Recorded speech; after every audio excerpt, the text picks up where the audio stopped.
சில வாரங்களுக்கு முன்பு ஆஸ்திரேலிய எதிர்க்கட்சித் தலைவரும் லிபரல் கட்சித் தலைவருமான பீட்டர் டட்டன் தேர்தலில் முன்னிலை பெறுவார் என கருதப்பட்டது. ஆஸ்திரேலிய எதிர்க்கட்சித் தலைவரான பீட்டர் டட்டன் அமெரிக்க ஜனாதிபதி டிரம்பின் அரசியல் பிரசாரத்தை போன்ற நிலைப்பாட்டை கொண்டிருந்தார். கடந்த காலத்தில் அந்த கருத்துக்கள் நாட்டில் ஓரளவு பிரபலமடைந்திருந்தன. இருப்பினும் தேர்தல் நெருங்க அந்த பிரபல்யம் கணிசமாக குறைந்தது. இந்த நிலையில் தேர்தல் முடிவுகளின் பிரகாரம் அவர் 24 ஆண்டுகளாக அதிகாரத்தை தக்க வைத்திருந்த குயின்ஸ்லாந்தில் உள்ள டிக்சன் தொகுதியையும் இழந்துள்ளார். பெடரல் தேர்தலில் எதிர்க்கட்சித் தலைவர் ஒருவர் தனது பதவியை இழப்பது இதுவே முதல் முறையாகும். அதன்படி ஆந்தனி அல்பனீசி ஆஸ்திரேலியாவின் பிரதமராக 2வது முறையாக தெரிவு செய்யப்பட்டதுடன் 21 ஆண்டுகளுக்கு பின்னர் அதிக பெரும்பான்மையுடன் மீண்டும் தேர்ந்தெடுக்கப்பட்ட அரசாங்கம் என்ற வரலாற்று சாதனையை படைத்தார். இந்த ஆண்டு ஆஸ்திரேலிய பெடரல் தேர்தலில் அமெரிக்க ஜனாதிபதி டொனால்டு டிரம்பின் நடவடிக்கைகள் பெரும் தாக்கத்தை ஏற்படுத்தியதாக அரசியல் ஆய்வாளர்கள் கூறுகின்றனர். அமெரிக்காவை போன்ற வலதுசாரி அரசாங்கத்தின் கீழ் ஆஸ்திரேலியா வருமாயின் அமெரிக்க ஜனாதிபதி டொனால்டு டிரம்பை போன்ற நிலைமைக்கு தங்கள் நாடும் தள்ளப்படும் என்ற ஆஸ்திரேலிய வாக்காளர்களிடையே இந்த கருத்து இந்த தேர்தலில் தீர்க்கமானதாக இருந்ததாக ஆய்வாளர்கள் நம்புகின்றனர். தொழிலாளர் கட்சியை வெற்றி பாதைக்கு அழைத்து சென்ற பின்னர் இடதுசாரி ஆந்தனி அல்பனீசி மக்களுக்கு ஒரு வாக்குறுதியை வழங்கினார். உலகளாவிய நிச்சயமற்ற தன்மைகளுக்கு மத்தியிலும் ஆஸ்திரேலியா வெற்றியை அடைவதில் உறுதியாக இருப்பதாக அவர் கூறினார்.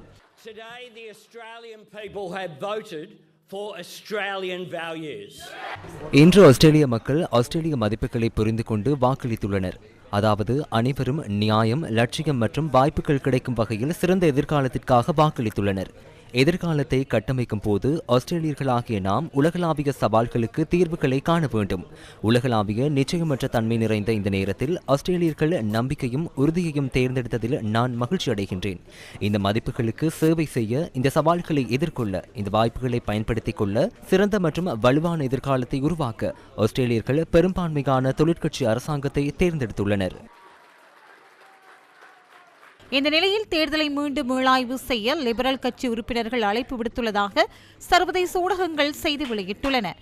ஆஸ்திரேலிய எதிர்க்கட்சித் தலைவர் தமது ஆசனத்தை கூட இழந்துள்ள நிலையில் பாராளுமன்றத்திலிருந்து வெளியேற்றப்பட்டுள்ள உறுப்பினராக பதிவாகியுள்ளார். 150 ஆசனங்களை கொண்ட பாராளுமன்றத்தின் கீழ் சபையில் 85 ஆசனங்களுடன் பிரதமர் ஆந்தனி அல்பனீசி தனது 2வது பதவிக்காலத்தை ஆரம்பிக்கின்றார். லிபரல் கூட்டணி 37 ஆசனங்களை மாத்திரமே கைப்பற்றியுள்ளது. தோல்வியை எதிர்கொண்டுள்ள நிலையில் லிபரல் கட்சி தலைவர் பீட்டர் டட்டன் கட்சியின் தலைமை பொறுப்பையும் ராஜினாமா செய்துள்ளார்.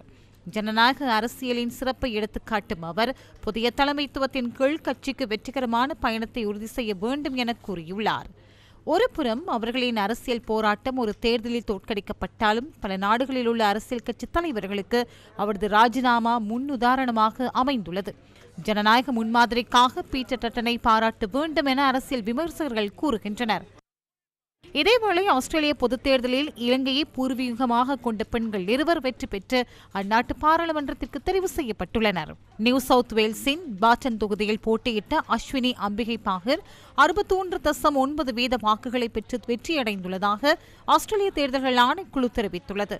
அவர் பிரதமர் ஆண்டனி அல்பனீசி தலைமையிலான தொழிற்கட்சியை பிரதிநிதித்துவப்படுத்தி இம்முறை தேர்தலில் களமிறங்கினார். இதனிடையே இலங்கையை பூர்வீகமாக கொண்ட கசண்டா பெர்னாண்டோவும் ஆஸ்திரேலிய பொதுத் தேர்தலில் ஹோல்டு பகுதியில் வெற்றி பெற்று மீண்டும் பாராளுமன்றத்திற்கு தெரிவாகியுள்ளார். 1987 ஆண்டு செப்டம்பர் மாதம் 18ஆம் தேதி கொழும்பில் பிறந்த கசண்டா ஹோல்டு தொகுதியில் தொழிற்கட்சி சார்பில் போட்டியிட்டதுடன் 64.68% வாக்குகளை பெற்று வெற்றி பெற்றுள்ளார்.